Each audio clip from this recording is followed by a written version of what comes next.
வாக்காளர் பட்டியல் முறைகேடு விவகாரத்தில் நாடாளுமன்ற இரு அவைகளும் ஒத்திவைக்கப்பட்டிருக்கிறது. இதனை அண்மை செய்தியாக பார்க்கிறோம்.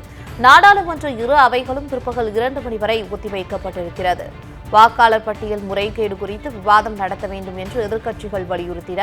வாக்காளர் பட்டியல் முறைகேடு குறித்து விவாதம் நடத்த அனுமதி மறுக்கப்பட்டதை கண்டித்து இரு அவைகளிலும் முழக்கத்தை எழுப்பினார்கள் எதிர்க்கட்சியைச் சேர்ந்த எம்பிக்கள். வாக்காளர் பட்டியல் விவகாரம் குறித்து விவாதிக்க வேண்டும் என காங்கிரஸ், திமுக உள்ளிட்ட எதிர்க்கட்சிகள் நோட்டீஸ் அளித்துள்ளன. மக்களவை திமுக குழு தலைவர் TR பாலு, மாநிலங்களவை திமுக குழு தலைவர் திருச்சி சிவா ஆகியோர் நோட்டீஸ் கொடுத்துள்ளனர்.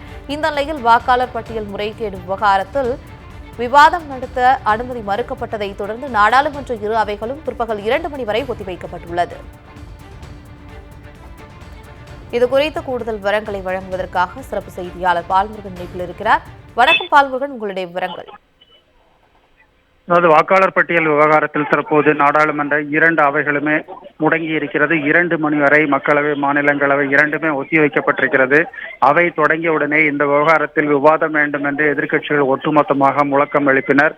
ஆனால் சபாநாயகர் அனுமதி மறுத்ததை தொடர்ந்து தற்போது அவை ஒத்திவைக்கப்பட வேண்டிய நிலைமை ஏற்பட்டிருக்கிறது. இன்னும் சற்று நேரத்தில் தேர்தல் ஆணையம் நோக்கி இந்தியா கூட்டணி கட்சிகள் பேரணியாக செல்ல உள்ளார்கள். நாடாளுமன்ற வளாகத்திலிருந்து தேர்தல் ஆணையத்திற்கு பேரணி நடைபெற இருக்கிறது. சுமார் 1 கிலோமீட்டர் தூரம் உள்ள இந்த பேரணியை ராகுல் காந்தி தலைமையில் நடைபெற இருக்கிறது. ஆனால் போலீசார் பலத்த பாதுகாப்பு நாடாளுமன்ற அருகேயும் தேர்தல் ஆணையம் எதிரேயும் போட்டிருக்கிறார்கள்.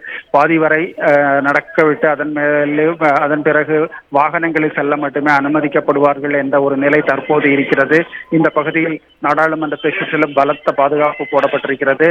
அதாவது தேர்தல் ஆணையத்தில் வாக்காளர் பட்டியலில் நடைபெற்று வரக்கூடிய பல்வேறு முறைகேடுகளை 2 நாட்களுக்கு முன்பு ராகுல் காந்தி அம்பலப்படுத்தினார். பீகார் வாக்காளர் பட்டியல் திருத்தம் தொடர்பாகவும் கடந்த 2 வாரங்களுக்கு மேலாக நாடாளுமன்றத்தில் எதிர்க்கட்சிகள் விவாதம் கோரி முறையிட்டு வருகிறார்கள். ஆனால் விவாதம் எதுவும் நடத்தப்படாத ஒரு நிலையில் தற்போது தேர்தல் ஆணையத்தை நோக்கி எதிர்க்கட்சிகள் ஒட்டுமொத்தமாக பேரணி செல்ல திட்டமிட்டிருக்கிறார்கள். இன்னும் சற்று நேரத்தில் பேரணி தொடங்க இருக்கிறது. போகிறார். வாக்காளர் பட்டியல் முறைகேடு விவகாரத்தில் நாடாளுமன்ற இரு அவைகளும் ஒத்திவைக்கப்பட்டுள்ளன. அது மட்டுமல்லாது இன்னும் சற்று நேரத்தில் இந்தியா கூட்டணி எம்பிக்கள் மாபெரும் போராட்டத்தை நடத்த இருக்கிறார்கள் என்ற தகவலை வழங்கியமைக்கு நன்றி பால்முருகன்.